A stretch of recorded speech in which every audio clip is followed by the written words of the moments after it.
Good morning, everybody, and welcome to Living Astrology with Janet Hickox. Grab your cup of coffee or your tea, sit back, and let's chat about what is happening up in the sky above today, August 12th, 2020. It's started out as a very chilly morning this morning, 51 degrees outside. Reminds me of fall. And it is now. I just saw the sun is popping out, so maybe it'll turn out to be a nice day after all.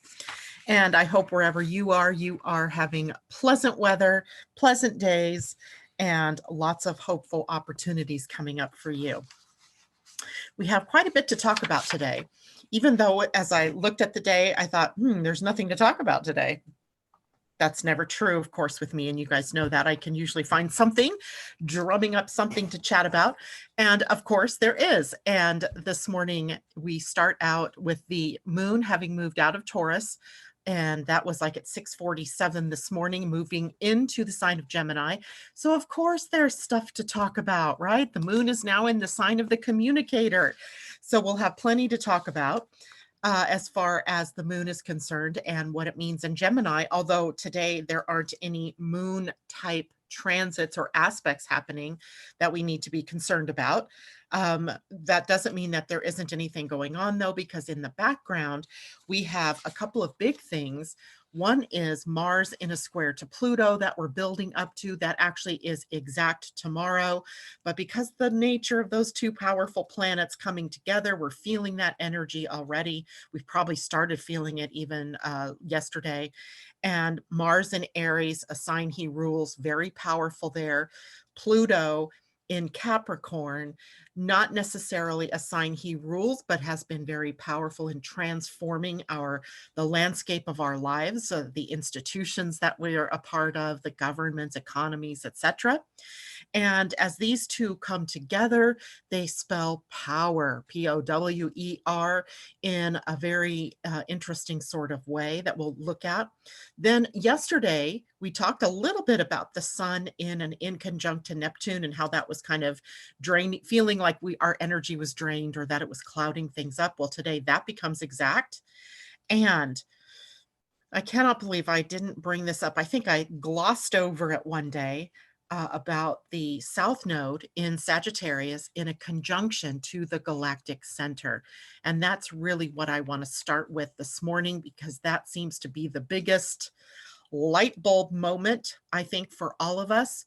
And the light bulb coming on because the Galactic Center is the emitter, the transmitter of all of the big energies that come in through the solar system in terms of the cosmic waves, the gamma rays, the neutrinos, and all of the high energy particles that are emitted through that center and down in through the universe. And that's something that can create a lot of change or mutation on the planet and throughout the galaxy. Really, it's not just Earth, but because we're Earthlings, we'll talk about it from the Earth perspective. And then as well today, we end up at the 13 illuminating, which is our Pleiadian energy for the day. It spells completion, right? And our movement from one level to the next in preparation for what comes new tomorrow. And so this is completion, integration, ascension. We're returning to source for sort of the clarity on what comes next. So it's interesting that we have that in respect of the Galactic Center to talk about today as well.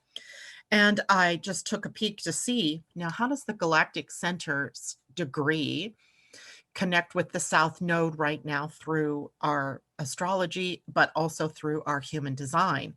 And interestingly enough, those nodes shifted last week. Remember, they moved into the gate 12, the North Node at the gate 12, and the South Node at the gate 11, the gate of light, right? Coming up out of obscurity into the light of idealism, and then ultimately just into the bright of the light. And so we can look at it against that backdrop now that we are becoming more aware of human design as well.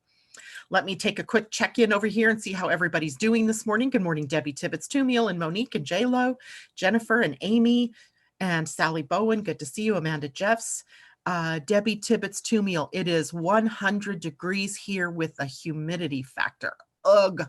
Ugh, ugh, ugh. And I'm whining Debbie because on Sunday, it's going to be 84, right? And to me, that is extraordinarily hot because I live on a place that really gets above 70, 75, and 84 to me seems quite warm. So I feel for you, sister. Amanda says, hello, everyone. Mimi, good morning. Loanne, good morning. And Pauline Solia, first time on your YouTube. Well, welcome, Pauline. It's great to have you join your energy with ours. And if there's any questions you have, please let us know. Mimi says, Debbie, I so remember the constant sauna. You know, for a short time in my career, I lived my career when I was out in the work world. I was transferred from SoCal, where, you know, the summers were warm, but I lived on the coast, so we always had warm breezes, and never really, I didn't notice growing up as a child that it was hot. It just seemed normal. Well, we moved from there to San Antonio, Texas, which I thought was the most beautiful city, but we moved in May, so it was, you know, upping toward the 80s and 90s, and then in the summertime, oh my God, it was 100 degrees plus 90% humidity. So it often felt like 106, 110, like I'd walked into a sauna. I did not like that there at all. Jules, good morning. Amanda says, Debbie, it's so hot here in the UK too. We have no air conditioning here generally. We aren't ready for this heat. Ooh, that's terrible. Sally Debbie, wow, where are you? Pauline, 7th house South Node in Aquarius retrograde. So what I'm going to ask all of you to do, if you happen to have your either your human design chart, actually no, I want you to have your astrology charts with you. And I want you to take a look at where 27 to 28 degrees of the sign of Sagittarius is in your chart, because that will help you get kind of connected to what it is that we're doing here this morning, and be able to see what house that is in your chart, so you know where this area of your life is that's being affected by that. Sun 4 degrees. Sally Bowen, it's so nice here in Virginia. Good morning, Valerie. Good morning. And to moon signs, I think that's Tati. Good morning to you. Paulina says she came from Oneness Talk Radio with Suri and Kira. Nice people. And Sally says that. I'm not sure what she means. I missed the rest of that. But however, that's my rising sign, 27 degrees, Sagittarius. Whoa, whoa, whoa. So that means the South Node, Sally, is sitting right on your rising sign. So something big is shifting within you. Maybe you're letting go of old dogmas or old beliefs. Maybe you're looking at the bigger T, capital T truths, which I really love to talk about. And what are those capital T truths, right? It's not what we think that we hear in the news. It's not what the conspiracy theorists say. There's something so much bigger going on. But what is that truth? And what does that mean to you? That's the important thing. Debbie Tippett's Northwest Florida. Oh, she's talking to someone else. Patricia Woods, 28 degrees midheaven in Sag. So that means 27 degrees falls on the 9th house side of your chart. You're in expansion mode, right? What are you growing into in terms of maybe your authority? What is it that you're letting go of to make room for more? Moon sign says 27 degrees Sag is in my 3rd house, communication, speaking, your mind, right? What are you letting go of in your mind? Loanne says, don't have that kind of chart. Well, Loanne, go to my website, living-astrology.com, and request your free astrology chart, because that's also free. And you can have that with you every morning when you talk, when I'm talking, so that you can be looking at your own chart and comparing what I'm saying to what's going on in your own personal chart. Puffing Pixie, hello, 24 Sag Sun, 26 IC. Okay, so the 4th house. So you're changing up ancestral patterns, it sounds like, Puffing Pixie. And Sally says, I'm letting go of murkiness. Amy, it's in my 4th house, and IC is 9 degrees Sag. So it's further into your 4th house. Again, mother, home, family, traditions, maybe separating yourself out from the ancestral lines. You're welcome, Loanne. Valerie, Galactic Center is at 26 degrees. Vertex at 23 in the 5th house, engaging in more play, more creativity, love, romance. It sounds like that you are letting go of maybe some old ideas about all work and no play, or how work comes first, perhaps. We'll see how that plays out for you. Pauline Solia in the sixth house at 27 degrees Sagittarius moon. So you have a very emotional connection. This is in the house of health and the house of the work you do and the people you surround yourself by in your workplace. So it makes me wonder about your health and what are you primed to heal at this particular time. And Valerie, love that. Indeed. Puffing Pixie, thank you. You're very welcome. So we're going to take a look at that deeper. So why don't we just jump in, because there's some really great information about this. Now, first, let's chat about what is the South Node, because maybe you don't even recognize that term that I'm using. So the South Node and the North Node comprise an axis. Yesterday, we called it the line of destiny. And I don't know where that came from. I just sort of threw that out there yesterday because it reminds me that it really is something that's emitted to us out of the galactic center and brought here onto this planet. You all have it somewhere in your chart where your nodal axis shows you where it is that you're holding the gifts and the talents, the experiences from every lifetime and this lifetime, and how you are meant to move that into a new direction in this lifetime. Usually through human design, we see that happens about age 38 to 42, right, in combination with your Uranus opposition. And it's a time where sort of revolution and rebellion and shakeups happen in your life that reorient you toward the North Node. But the South Node is always there, right? It's not like you just, let go of everything that you brought with you. You still have all of that equipment, if you will, all those gifts and the talents that you brought with you here. And the South Node is the repository of that. So the South Node, though, is a place where we have to learn to avoid the rigid ideological traps, right? Because sometimes we get caught up in our beliefs, in almost arrogant in our beliefs. There's a self-righteousness that comes through that Sagittarius energy, right? That I'm right, you're wrong. You need to go get more information because you got to find out that I'm right. So Sagittarius has that blunt communication, and they often are very involved and invested in their own opinions and their own beliefs, right? That are often based on their culture, their religion, their political ideology. And often there is this, this rub going on between belief systems when the South Node is sitting in the sign of Sagittarius. So we're going to be dealing with this now for 18 months. So we might as well kind of get a grip on where this is. The galactic center is where we come from, right? If you think of it, I often think of it as the source of the source of all that is, right? Even the Mayans felt like it was the cosmic heart of the universe. It was the source from which, evolution occurred. All the new energies come into us from the galactic center, and the energies emitted from the galactic center at times have a bigger impact, especially over these last couple of years where we've had low sunspot activity. So there's lower magnetism. So a lot of those particles made their way into the planet, where when there's a lot of sunspot activity, the sun's magnetic field is protecting and shielding the Earth in some ways from the strongest of these particles. So right now, the sun is starting to beef back up, but all of that, mutational energy has already been brought into the planet. So we're sitting here in the midst of a time where change is occurring. I don't think there's anybody out there that would question that, right? It's so plain. It's right like the plane of day on our faces. So now when the South Node sits at the galactic center. The galactic center, remember, is the source for mutational energy, for evolutionary impulses, right? The pulses that come in that create a change.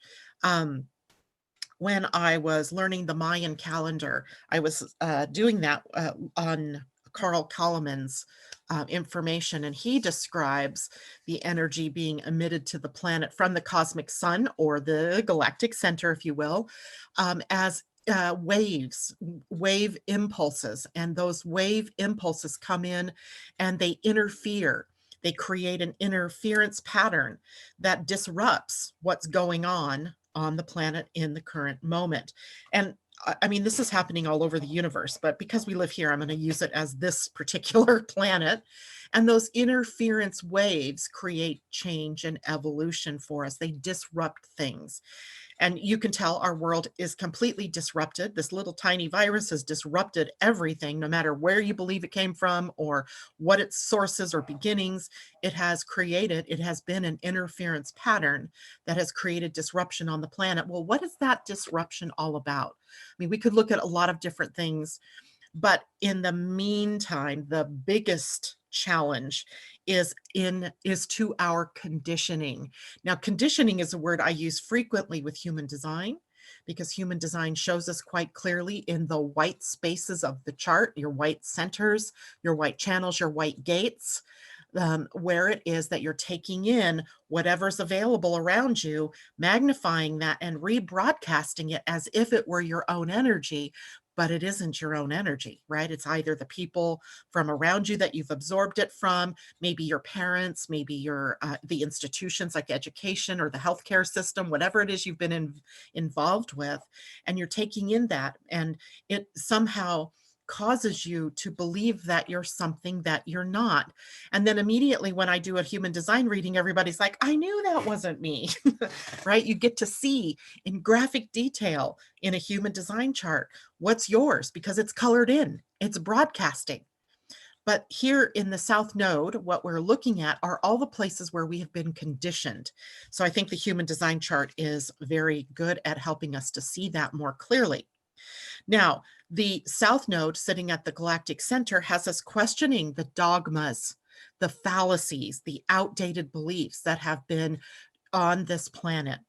And the last time, by the way, that the South Node was in this area was in 2001, when here in the United States, we had the Twin Towers attacked, and there was a battle of ideologies, right, between the mostly Muslim or Islamic world and the Western world, right? That battle, that coming together. And we had to adjust our own beliefs about these particular people or this particular religion, and how that betted up against our own dogmas and our own religious beliefs and our own traditions and so forth, where it was we were being intolerant of other people's beliefs, and also for them where they were being intolerant of the Western world's beliefs. So it's not like it just happens here in the US, it's everywhere. So whatever it is that is happening on the planet during times like this, really, it's global, and it calls us all up to look at our beliefs and our fallacies, our dogmas, etc. And if we take this all in and we're very aware that this is happening, it can be the source of a huge leap in our consciousness, a rapid expansion outward from us, or a rapid expansion inward to where we are embracing a new belief system. Infinity enters the conversation here. Infinity, the idea of what is that we see is not all the truth, right? Um, that we get to look at our self-righteousness. We get to look at our stuck rigid patterns. And because the North Node is in Gemini, it causes us to become more inquisitive and curious about, well, what does it mean on the other side? What's on the other side of this wall that we've built, right? What's on that other side that we could see, that we can embrace, that we can grow from, right? Now, how is it affecting you as a person? Well, here in all of this, if I had thought about this, I would have realized what was going on with me earlier in the week. This will be in effect and has been in effect since August 7th-ish and all the way through the 21st-ish. And I say ish because there's always that kind of waning and waxing aspect, right? Where we might feel it for a time to come, before the exact, and then also for after the exact. And it causes us to be extra sensitive right now, kind of disoriented. That's what I was really feeling on Monday is this I'm not sure if my feet are on the ground. I'm not sure if my ideas about who I was or am is real. Am I really embracing something that isn't true to me? I mean, I was really going all of through that. What's right? What's wrong? What's true? What's false? Look at the media right now, right? We can't even determine if a story that's coming to us from the media is left or right or wrong or up or down or true or false, right? All of that is being shaken loose as then we are forced to have to let go of our old beliefs, our old outmoded way of thinking. You can question yourself at this point then, are your beliefs helping the evolution on this planet or aren't they? And if they aren't, it's time to let them go. Otherwise, you're part of the problem on the planet and not part of the solution. So looking at your beliefs, looking at what it is you take in every day from the outer world, and it goes through all your filters, right? It's like, have you ever seen those big sifter boards that they have when they're mining gold, for example? They'll put the rocks on there and then they shake it up, a shaker box, I think they call it. And, the gold being heavy, stays and the other pieces shake through. Well, that's what's happening right now. Everything that you take in goes through your filters, your shaker box, and some things fall out and go away, and what's left are your true beliefs. And then if you look at that, is what you're doing, is what you're filtering in, truth, or is it just truth in the moment? Is it a bigger T truth? Is it a wider truth or not? And if so, is that belief helping evolution on the planet or not? Right? So we are here right now in this moment confronting prejudice. We are confronting our limiting beliefs. We are confronting all of the stigmas, the cultural stigmas, especially. I don't even know how I got this article about a woman who was elected to the House of Representatives, I believe, in the state of Georgia, and she has a past with making racist comments, anti-Semitic comments, and she had specifically made some really disparaging comments about the two Muslim women who had been elected to the Congress. And I thought right there, right, confronting prejudice, our own prejudices. And, that's a pretty unconscious thing that I think she's probably said or done, but it stands as a great model for all of us to look at. Where are we embracing those kinds of beliefs, right? And how is it that we can let go? Now, I found a really great quote about the Galactic Center that I want to share with you. This is from an astrologer named Nisa Grazda, likely from Europe somewhere, maybe. She says, this conjunction, meaning the South Node to the Galactic Center, challenges our understanding of what it means to be free and reveals how some individuals have their freedoms on the backs of those who aren't afforded the same rights and privileges. The Sagittarian South Node wants to preserve its faith in exceptionalism because to hold the moral high ground is to hold power. But the Galactic Center asks, what if our morals and principles have been born of misplaced idealism and injustice? If so, how can we interrupt this story? I could not have said that better myself. And when I read that, I went, that is exactly what we are all in the struggle with right now, disrupting the old belief patterns in order to create or write a new story of evolution, how we became tolerant of one another, how we embraced our differences, and how we let go of polarizing dogmas and ideologies and instead became more inclusive and more embracing of all that is out there, of the capital T truths, right? So that is a process. I can't imagine that it's all going to break and be coming up roses here in this particular transit. But I would say that maybe the more we talk about this and we look at our beliefs and what we have held as a cherished sort of dogma and let it letting it go, right? Just opening it up and letting it go, looking at, what more is possible, then we have some opportunities to really affect change here on the planet. Now, in your own chart, as I said, your dogmas, your beliefs, your self-righteousness, your arrogance, your all of the ideological stuff is sitting at the galactic center in your own personal chart. And we saw where a couple of things like that were popping up, people sharing where their galactic center was. And I'm going to show you in a chart. I'm going to share, first of all, let me make sure I've got it up here. There it is. This is the chart of the day, but remember, we always pretend that this is a person, and we look at the chart through that field. And if we look at this chart, I'm going to make it just a titch bigger, not because I think you're blind, but because I got to remember that, it's easier to see when it's bigger. If you get a chart from me, you're going to find the galactic center spelled out Gala, and it sits at 27 degrees, 5 minutes of Sagittarius, and the South Node right now is at 27 degrees, 43 minutes. Now, the South Node is moving this direction, right? Can I annotate this thing? Let's see if I could do this without making a mess. Let's use this color. The galactic center is stationary pretty much, but the South Node, everything in an astrology chart is usually moving in this direction, right? Counterclockwise, unless it's retrograde or unless it's one of the nodes. The nodes go this direction always. They're always backing into a sign and moving from the 29th degree down to the 0 degree. So we have yet to see these two actually come into the exact conjunction, although that will be soon coming, because the South Node is at 2743. It's going to have to get to 2705 before it moves. Now, the galactic center moves as well, but across the backdrop of a very large sky, it literally only appears to move about 1 degree every 72 years.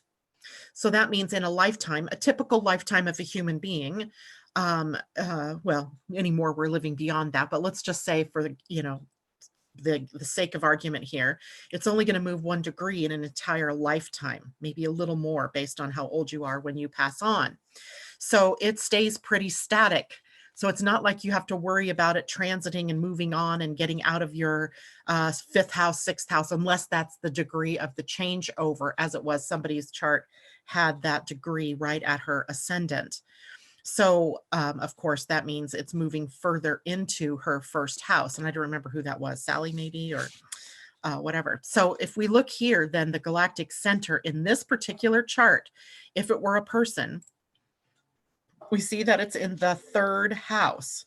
So the 3rd house being the house of the mind and communication and learning and teaching and all of the things that we think about come through that 3rd house.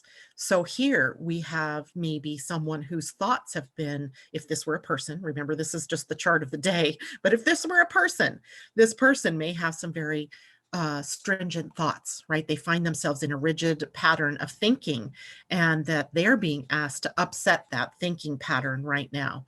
They're asked to be stepping out of it and learn something more. The 3rd house is Gemini territory.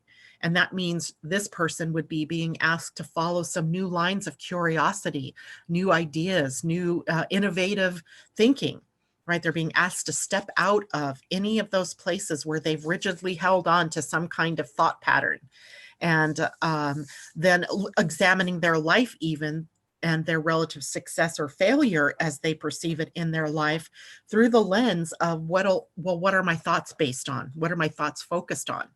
So a big opportunity for the person who would have this kind of setup to change their thinking, right? To get out of that old way of thinking. All right, so now wherever this is in your own personal chart is going to be where it is that you might have these rigid thought patterns. And I was thinking about this, someone, I can't remember who it was now, that had it in their 6th house. The 6th house is the house of health of the body, the physical body. It is a house of doing something, right? Taking the creative expression and putting it to work in the world. And it recognizes that this is where things get started, sort of the motor running behind the ideas and the creative impulses in Leo. It's a Virgo sort of ruled place in the chart, even though you're in, in this place, you might have Sagittarius here. And it might show you where you have consistent behaviors that are undermining your health or undermining your the purity of your environment. So being able to look at it through the lens of the health of your atmosphere, of your environment, of your body, of your thinking, and everything that goes into creating the body or the health. Let's say you're someone who has that happening in the 7th house. Maybe you have, oh Lord, if I move the chart, then all those move. That's funny. So over here, if it's in the 7th house, then you're looking at what beliefs you have about relationship, about who you are in the mirror of your relationships. Let's say it's in your 11th house. You may be having to look at the goals and the dreams that you have and your consistent thoughts around what is possible there. So wherever it is, whatever house it's in your chart is where you are personally turning on a light bulb, right? Turning on the light bulb to see more clearly. Now, where did I get the turning on the light bulb piece? Well, hold on. I'm going to show you here in your human design chart. Let's see, that would be in downloads. Turn that on and let me share this chart with you. This is now the chart of the day chart. It's called a Just Now chart. And you can always get this at jovianarchive.com. And up in the top corner, it says resources. If you drop down that menu, it'll say Just Now chart. And if you click on that, it'll take and bring up a chart. So this is the chart of this morning. And I don't remember what time that was, but here we have what the chart looks like right now. And because we're talking about the South Node, that is what I'm going to hone on into here. And it's right there at the gate 11. The gate 11 is sitting on the Ajna. Interesting because the sun right now is sitting at the gate 4 in the Ajna, and the planet Uranus is sitting at the gate 24 in the Ajna. And the Ajna is the center of the mind, right? Of what we think, of what we have what we believe we have certainty about. And our certainty is being shaken up, right? Our certainty that the world works this way. A plus B equals C. But maybe A plus B equals C plus, or C something else, or D. And we're having to reevaluate all of the contents of the mind, right? Now, in the gate 4, the sun is having us look at that in terms of the questions that we ask and the answers that we give to the big questions in our lives. The gate 24 is showing us where we are addicted to rationalization, right? Where we rationalize everything. The gate 11 is about ideas, and it moves down toward the throat center.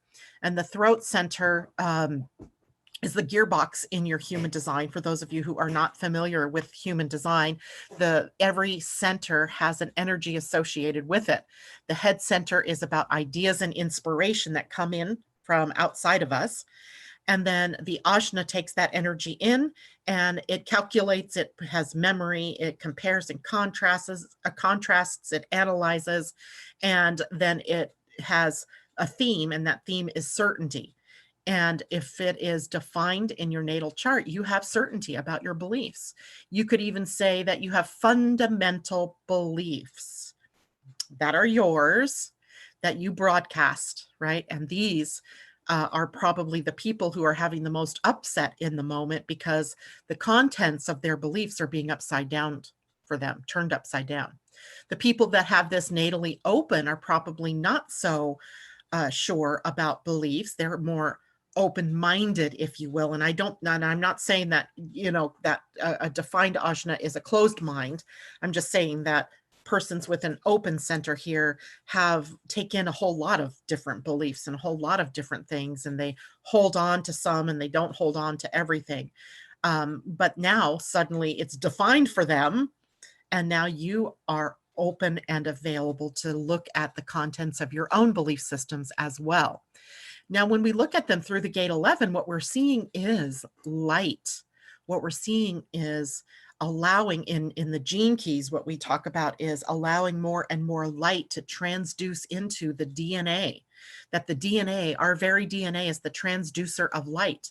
And if even one little pinpoint of light, as Richard Rudd would say in the gene keys, if even one little pinpoint of light is available, we can focus on that light and make it bigger, right? So if we have the light of an ideal, a new thought, and we can focus some energy on it, we can make it bigger, right? We can make it bigger. We can bring more light into the system, and we can do that individually, right? Because we all have the gate 11 sitting here and it's defined for the moment. And we are bringing that sense of idealism into the planet. And that might mean we have a lot of weird ideas that come in, right? Not every idea that comes in, by the way, is meant to be taken action on. But without a pool of ideas, then we sit in a funk. We can't change anything if we don't have a new pool of ideas. So we have a new pool of ideas and new people perhaps that will be tossing those ideas out into the world, and for us to evaluate for truth, right? Evaluate for the fit of a new paradigm. And I would encourage everybody at this point to follow their North Node, the transiting North Node, into new ideas and being curious, right? Following curiosity. What would happen if, right? What could happen if I put myself in someone else's shoes and I looked back, what would I see? Right? Would I see some of the same things that I think about on a normal day? Or would the view be so completely different that I have a whole new understanding of the people, that person, or that ideal? So it's about opening up our minds and being more available to what is out there in terms of the light. All right, so I'm going to go over here to YouTube and look at people's questions, perhaps see what everybody's thinking about here. Lot of comments here. Camilla, good morning. And a young soul, you must be new too. It's great to see you. I agree about the news. They are trying to stress people out. I don't think that's their intention. I don't think the intention is, I think it's an unintentional byproduct of the news at this moment in time, right? I don't know that people are consciously out there saying, well, I'm just going to feed the world a bunch of news and stress them out. No, I think that is the interference wave that's being brought into the planet to shake us out of our reverie, to shake us out of our old beliefs. And that they're just picking up that energy, right? They're just picking it up and they're just bringing it in. And I doubt seriously that they're actually conscious about it, right? I don't know that anybody out there is very conscious.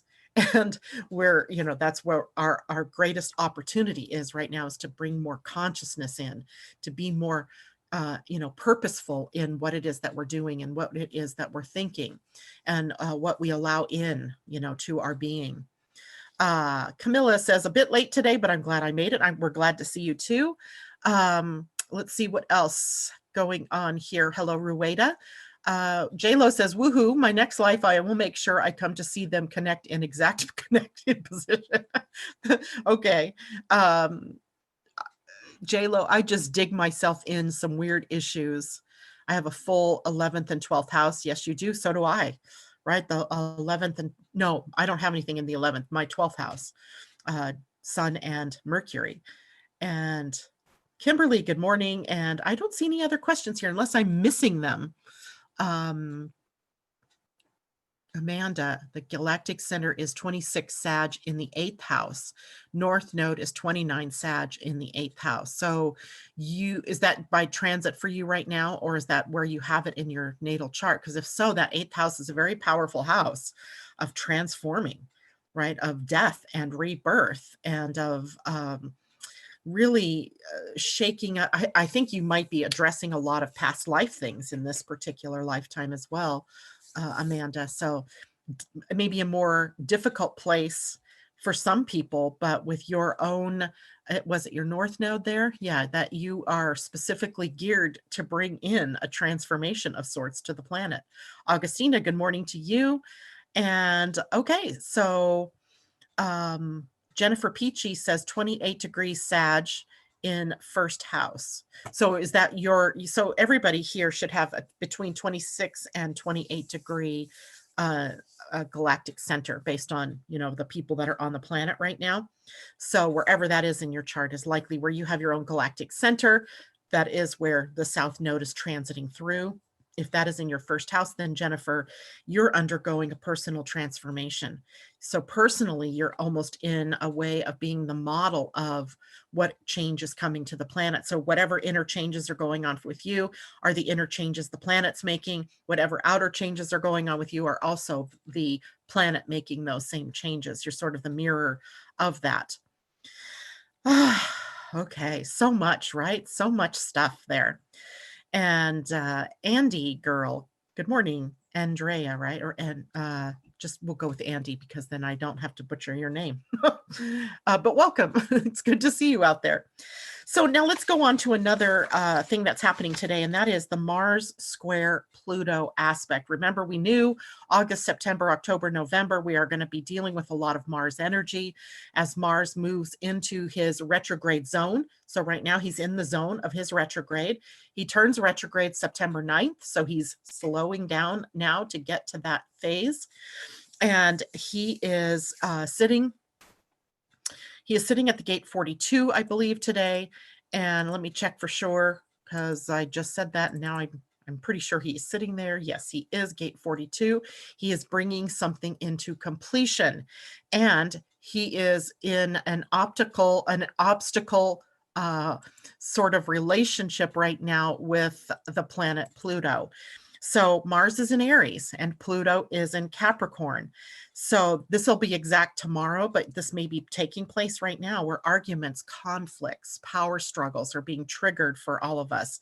We may be the recipient of provoking energy, bullying energy, dominating energy, or we could take this in hand and be very conscious of this energy and use it toward productivity, toward transforming, toward transcending something, right? As I put it this morning, as I wrote this down, the deep doo-doo is coming up for a cosmic, a universal, and a personal cleansing or flushing of the system. It is a purification, right? A purifying process. And especially if you have been suppressing or being oppressed in some way. So groups of people that have been suppressed or oppressed, you feel that energy, that anger, that recoil coming back up. But also in your own life, wherever you have been holding back something or where you have been afraid maybe to go into the void and look in the dark places, that possibility is coming up for us to look at for these next couple of days. As these two in a square, as you know, is always a challenge. There are obstacles on our path, things that we're going to stumble over, but it does give us the energy to embrace the process and to go through what it is that we need to in order to get to the light. In this case, again, we're getting to the light. So Mars in Aries, think about conflict, think about productivity, think about conversations that you have with people and how words are used in some cases as weapons. And we've been through a long period of time over the summer that we've looked at that. And, through Mercury's retrograde and the North and South Node before they moved to the gate 12 and 11, we're at the gate 10 and 15. And the 10 was about, the words that we use on ourselves and that we use toward others and that we use to describe what's going on in our lives. So flush the old, bring in the new, right? That's the opportunity here. The sun in that inconjunct to Neptune is still activated today as well. We might feel drained. We may feel tired. Maybe we feel empty, like we just are empty. And I'm going to ask you to be okay with empty right now, because today is also the 13th day in our spiral of consciousness through the Pleiadian-Earth energy.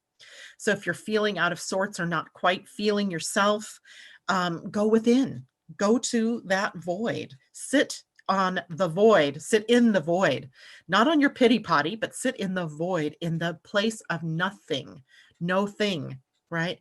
And I think sometimes we're really afraid to go there, which is why we have our devices to keep us busy, why we have the news on all the time so that we have input, because we're afraid of the void, right? Why we are always being busy, why we always feel we have to be doing something instead of being something. So today might be a really good day to embrace the void, shut it all down, right? Shut it down, go into the quiet place. Today we are at 13 illuminating energy. Illuminating in the Mayan calendar was Shuen, and Shuen was the representation of the monkey. And the monkey energy is kind of humorous.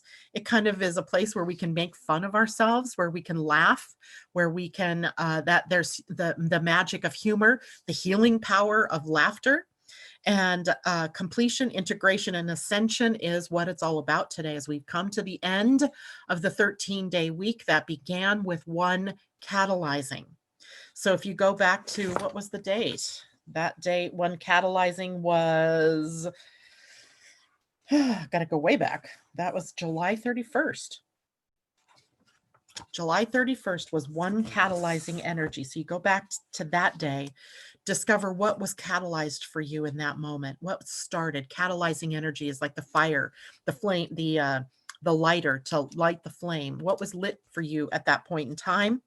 And now as we've moved through the other 12 intervening days and we've come to 13, we want to go back to the void for clarity, right? For integration. And in that void, we get sort of our marching orders for what comes next. We get a glimpse into, well, what is next in our grand round, right? What is our next step? And by the way, the correct flow of natural time in this calendar, as well as in the Mayan calendar, was sunset to sunset. So we're already halfway through the day of 13 illuminating because it began at sunset last night and will end at sunset tonight. At sunset tonight, we will go into the one, and what comes after illuminating? We will go into one choosing. I love it. What are we going to choose, right? Choice. I love choices. Makes it sound like we are at a huge choice point right now. Galactically, in Earth speak, we're at a choice point. Personally, we're at a choice point. So what is it that is coming to light for you during this day? We're illuminated through curiosity. Interesting. That's a connection to that Gemini North Node, as well as the moon today in Gemini. Curiosity and creativity, laughter and joy, healing what's out of balance in our lives. We go into the void, and in the void, we discover where we are out of balance and how do we correct that. And our choice is to immerse more deeply into the illusion or awaken to truth, right? Do you want to stay asleep? And you can keep listening to the news, keep thinking everything that people tell you is true, keep believing in all of your conspiracy theories and all of that stuff that's going on out there, or turn it all off and awaken to something much bigger. Go within and find your real truth, which is inside of you. You're never going to have that denied to you. It's impossible to have that denied to you. If you ask the question, the universe or God or source or your inner voice will give you the answer. You might not like the answer. I'm not saying you're going to like what your inner voice tells you, but certainly you will get the answer. Ask yourself, what else is possible? Right? What else is possible? Be authentic and be true to yourself and not the caricature of yourself. Right. So we caricature, are those like overblown drawings that, if you walk down the boardwalks along the beaches sometimes, or at fairs, county fairs, state fairs, which of course we're not having this year, but there's often artists that do the caricature of yourself. Well, sometimes we're living that caricature instead of our truth, right? So today we get to course correct. Not only that, we're going within, because the next step, tomorrow's next step, today at sunset, the next step is choosing. Who do I want to be? Who do I want to be with? What do I want to be involved in? Right? It's all your choice as to what comes next. I love it. So let's talk about the moon time-wise. Wow, the day flies when you're having fun. The moon in Gemini turned into Gemini actually at 6:47 this morning, my time. So 9:47 for those of you on the East Coast. And at that time, we move out of that feeling of Taurus, where we were dealing with maybe some rigid patterns, stubbornness. Maybe we were looking at how we could comfort ourselves through the senses, etc., into a very motion-oriented sign. Gemini rules motion, movement. I mean, I can't even talk without moving my hands as a Gemini because I'm always moving. In the case of the moon in Gemini, it rules automobiles, it rules transportation, trains, planes, and automobiles, short trips. It is a restless sort of energy. It's always in motion. Gemini moon rules learning and teaching. So we have factual information coming in. We have curiosity threads, I call it, that I pull to find out more, right? It rules your formal education. So what are you formally sitting down to learn? Media, internet is all ruled by Gemini. Curiosity, my favorite part of being a Gemini is that curiosity that just takes me into all kinds of places. Communication, also ruled by Gemini. Writing, speaking, listening, teaching, understanding different opinions, different points of view, different filters. It rules logic, the awareness of options. Logic, I'm going to give you a new, we think of logic as kind of scientific thinking or, step 1, step 2, step 3, right? It's logical, it's scientific, it's based in fact and figures and blah, blah, blah. Well, I'm going to give you a new definition for logic because in human design, we have 3 ways of knowing, only one of which is logic.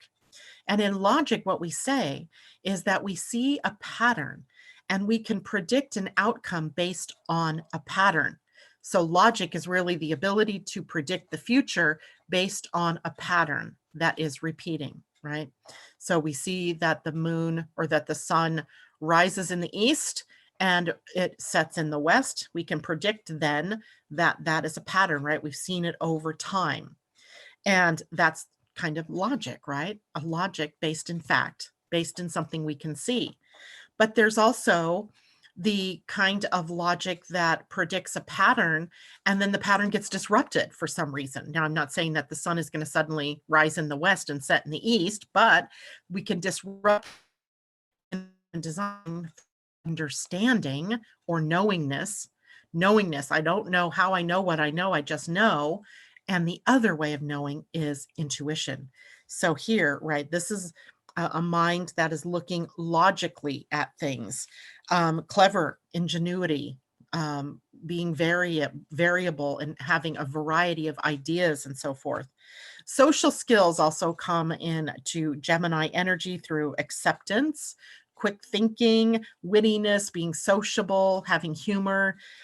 Relationships, the sign of Gemini rules the relationships of proximity as what is her name in the new moon astrology book, Jan Spiller, she calls it relationships by proximity. So your neighbors, your schoolmates, or your roommates, or your siblings are all in Gemini energy. So watch for phone calls from your bros and your sisters. What to watch out for: overactive mental processing, excessive questioning, trickery with words, right? Flowery words that don't mean anything because there's the superficiality quotient here. What's superficial, right? Nervousness and indecision, also a part of Gemini. The more negative expression of those energies. And in the body, of course, the hands, I'm always talking with them, wrists, arms, shoulders, hay fever, lungs, and the whole idea of breathing. Gemini tends to breathe really shallowly. I find myself doing that all the time, almost as in it helps me be invisible. So I have to remind myself to breathe. Take a full breath and exhale that breath. Also, the nervous system. And because we have so many other things going on out there, our nervous systems right now are really on our last nerves, right? We're really on that thin thread in our nervous system. So another reason why going into the void can be very helpful. Going into the void, your nervous system has an opportunity to de-stress, right? To let go and not be so caught up in everything that is happening. Okay, well, gosh, that's it for me today. It is 8:54. I did that within an hour. I'm so proud of myself. Let me take a last look at questions or comments. Loanne says her screen froze. Oh my gosh, that happens to me periodically. Yes, the other one, Loanne, is called the Natal Astrology Chart. And please, thank you, Puffing Pixie. Everybody, please hit like, the thumbs up button to let everybody know that you've liked the video. If you feel like it, please hit subscribe, right? That helps me get my numbers up. And as well, make comments under the video after we're done today. I do try to go back every day and read those comments and respond if appropriate. And I really appreciate when you are all interacting with me that way, as well as in the morning with your comments. If you are listening to this through Blog Talk Radio, you can always go to YouTube or any of the other iPod or what is that called? Stitcher, Apple Tunes, all of those things. If you're listening to it as a podcast, you can always come back to YouTube, look at the channel, see the charts and so forth that I show on the screen, and leave your comments, thumbs up, and your hitting the subscribe button for me. Let's see. J-Lo, makes sense to me as a Gemini ascendant. I am always on my tiptoes as a quick thinker. Me too. I get that. Jules, so many powerful messages today. You are most welcome. Some days are just inspired days, right? Where we can just sort of take a look at so many really good things. And I always think that it's in the right and perfect time. And there's something else I should have talked to you all about, but maybe I'll do this one tomorrow. And that is that Mars, our favorite warrior god, is conjunct the black moon Lilith and is only 2 degrees, less than 2 degrees away from a conjunction to goddess Eris. And she's the goddess of discord. And I just think it's striking that it was Kamala Harris yesterday who Joe Biden chose as his running mate for the upcoming election here in the US, because she is sort of, I think she's kind of a cross between, I swear she's a cross between Eris and Lilith. And a perfect sort of representation of this sort of upsetting energy that is happening right now in Aries, setting us up to move in a new direction. So tomorrow we'll talk about the shadow as embodied by the black moon Lilith and Mars conjunction to the 2 shadow ladies, right? Eris and the black moon, and what that means for what might be coming up. Because I think there's some really gold nuggets here that we can look at in terms of the chart. And of course, it's also happening in your own personal chart, right? Wherever 22 to 24 degrees of Aries is where this crazy sort of change up is happening, where you have to address your shadow, and it may create some discord in the process. So we'll talk about that more tomorrow. Amanda, thank you so much. Learned so much here. I thank you. Mimi, LOL. I was thinking more along the lines of Athena and Eris for Kamala. Eris, is that what you mean? Pallas Athena, actually, though, she's in Capricorn right now. So she might be carrying a Capricorn torch too. I'd have to look at her astrology. Maybe I'll pull that up today sometime if I get a chance, because I think it'd be fun to see the difference. I think Joe Biden is a Gemini, and it would be interesting to see what she is and whether they work well together or not. It seems like sort of a mismatch to me, but oh well. What can we say, right? Anyway, that is it for me this morning. Everybody, please have a wonderful day. Remember, we have Mars squaring Pluto. That can cause us provocation, conflict, or confrontation. Confront your own self, right? Confront your own shadows. Go into the deep place and look for your own answers. They're there. All right. Take care, everybody. Bye for now.